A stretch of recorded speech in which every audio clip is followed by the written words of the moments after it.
So I went to locos. So this is gonna be the third time I took Adventure Synchron. And the first couple times I got top 8 and then got knocked out right away.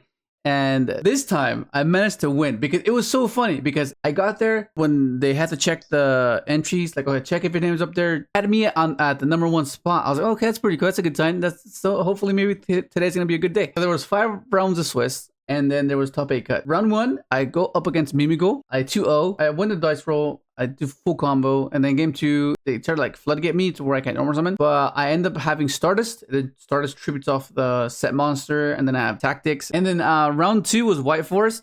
White Force Centurion. And that I got extremely lucky in that one too. Because like, they placed Judea in an imperm column. And I was like, oh my god, that was so crazy. And that ended up costing him the game. I win that one. The game 2 does this board and I can't push through it. And then game 3, I just do full board and then you can't do anything about it. And then we go into round 3, go up against Yugioh. I'm not sure what happened. I can't remember what exactly happened. But all I know was it was 2-0. And then round 4 was Malice. This is the one I want to talk about because that was freaking crazy. So game 1, he does this whole board. And the morning of, I woke up around 5 in the morning and I wasn't sure what, like, okay, I do not know what Malice does. I do not know where to interact with Yugioh. So I wake up, I hop on YouTube, I go, oh, how to beat Malice, how to beat Yugioh, what best hand traps of the format, whatever. I looked at all these videos. So then I was like, okay, pretty cool. And then I was posting things in the members Discord. And then I was like, oh, this is pretty cool. Maybe interacting here, stopping this. Basically try to get a better understanding of the deck. If you want to say, okay, let's do that. And so we hopped on, then you interact here. If they do that, you interact there. That was like the entire morning before locos. I was like, okay. So then I go into the Yugioh match with fairly confident compared to last weekend. Because last weekend, I had no clue what the hell I was doing. Do I ash this? Do I nib here? It was like very... But I knew it gave me a bit more confidence in how I was interacting versus the matchup. But anyway, so game 1, he does his full combo and I can't do anything about it. And then game 2, I do an insane play. I think he charms me. So what I do is I opened up Gravity Collapse. So what I can do is I can go SD, go chain 1, chain 2, dodge souls on the... I need to make sure I get to an Omega. So Revive Jet, activate Birth, because I searched Unicorn, SD, set Gravity, and set another bluff, and pass. And I'm like, okay, so Total Tal that he had Impulse, right? And when he didn't Impulse the... I was like, maybe he doesn't. So I was like, oh, maybe he's waiting for Spirit. But just the subtle body language, I should have read it. So then I'm like, okay, I think I'll get better advantage if I leave Unicorn and Birth, so I can like bet most of his stuff face down and rip White Binder. And after I'll do SD effect to Omega, and then I can send the Stardust with Collapse. And then Omega Rip, and then Simplify, and then on my turn I have Speeder because I have Jet Engrave, I have Junk in hand, and just full combo. I should have just Secret Omega because then that would have been much better because that would have been a turn skip. Because that means I would just go Omega on my turn, have SD, send SD, turn, hand Rip so I can know what he has. I end up losing. I'll get 2-0'd. I was like, oh. So then we go to round 5, go up against Yugioh. I win game 1, lose game 2, and go first game 3. Brick. Because I open up hand traps, overtake, and no way to play. I set bluffs with overtake and everything, and I pass. And then I stop his 1 starter, and he passes as well. And then I'm like, oh my god. So I top deck, and I'm like, okay, it's planet. I was meant to have for the planet draw. I used it for the overtake to insinuate that, oh, this is my only starter. I flip overtake with this ecstatic emotion, and he's like, what does that do? Is it add or specials? He ashes. I'm like, yeah, we're approaching time. It was like minutes. So I activate planet, search Fenrir, effects Fenrir. I go battle phase attack, and I still have Ogre and Belle, I think, can't remember.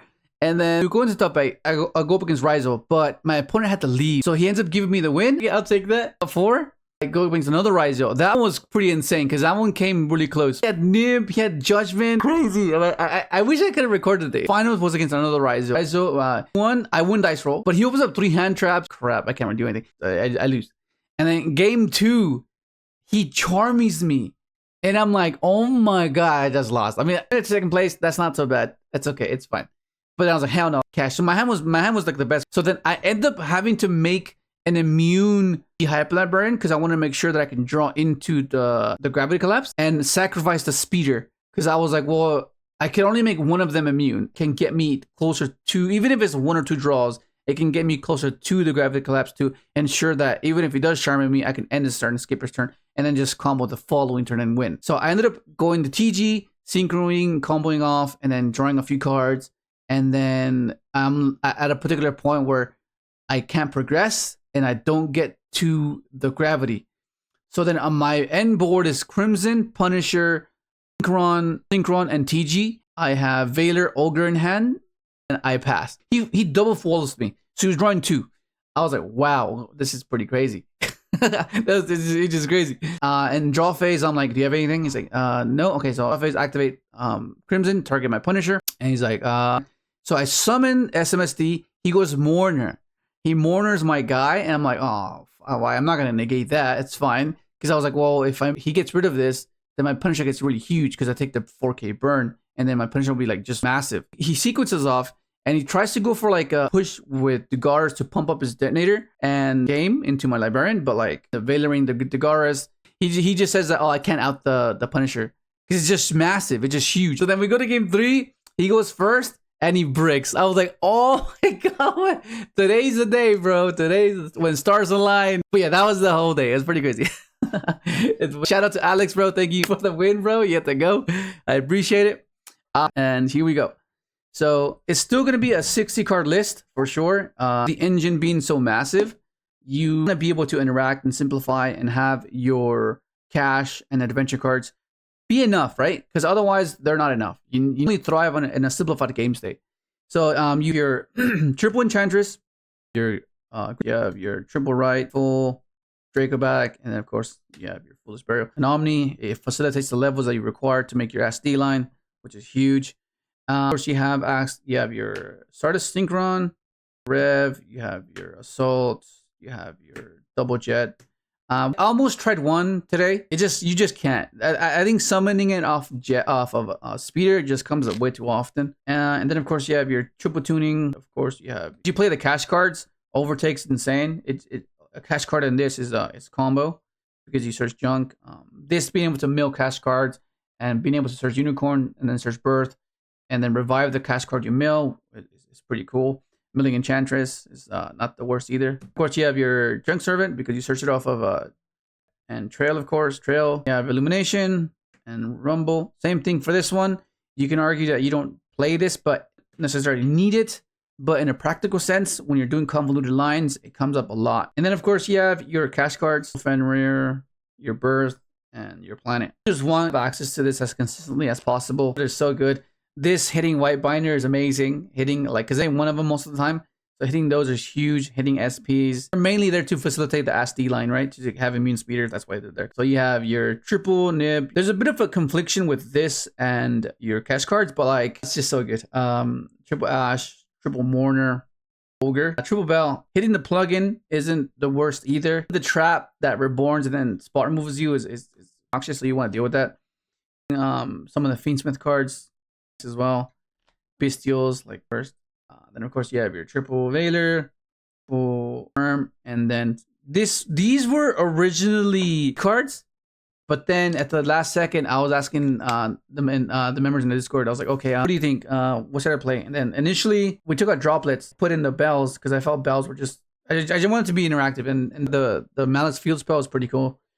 Try Tactics. I think Tactics is pretty good in the main. I think in hindsight, if these were drolls, they would have been so much better for sure. Like, because so many people are like on draw cards, add cards, bonfires. Like, I guess the misconception of if this doesn't stop like 5 searches, then you just don't play it. But I think like right now, if you stop even one more search, treat it as an Ash. Like they get, that's how I was viewing it. I was like, oh, this stops duo.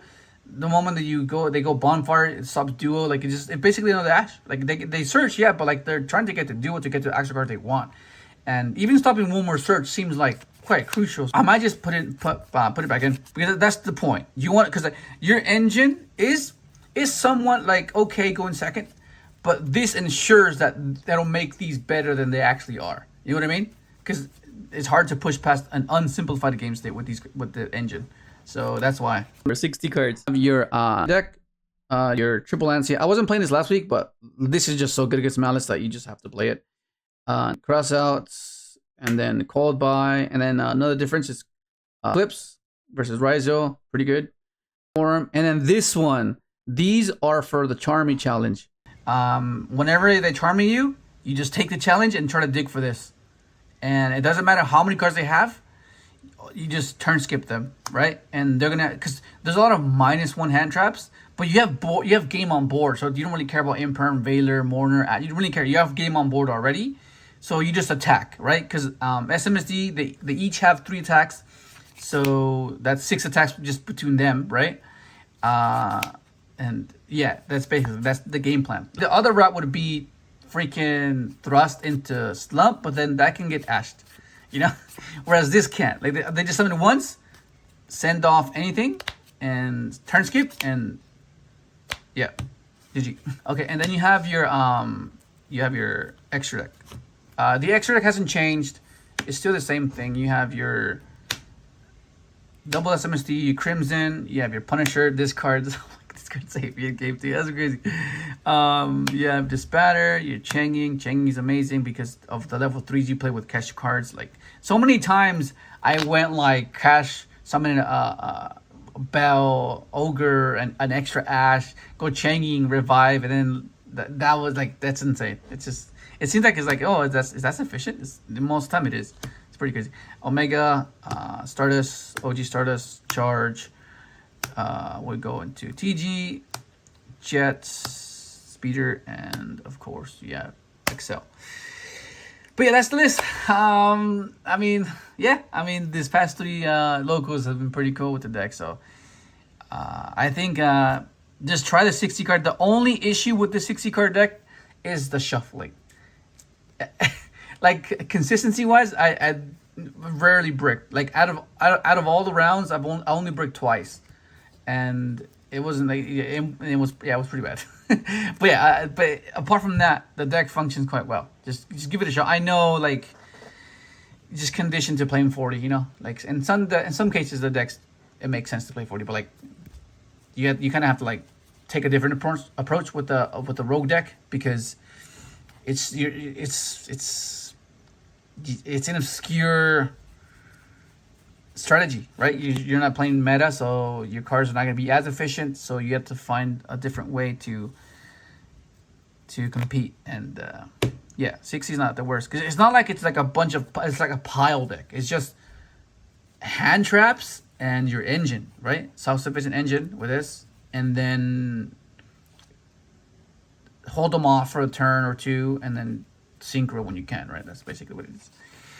But that's basically the list. I would show you a combo, but I already showed you guys a combo in the past 2 videos. So go ahead and check those out if you haven't, and I show you the combo that you do typically. Yeah, that's gonna be it. Hopefully you enjoyed the video. Like, subscribe if you haven't, and thanks for watching.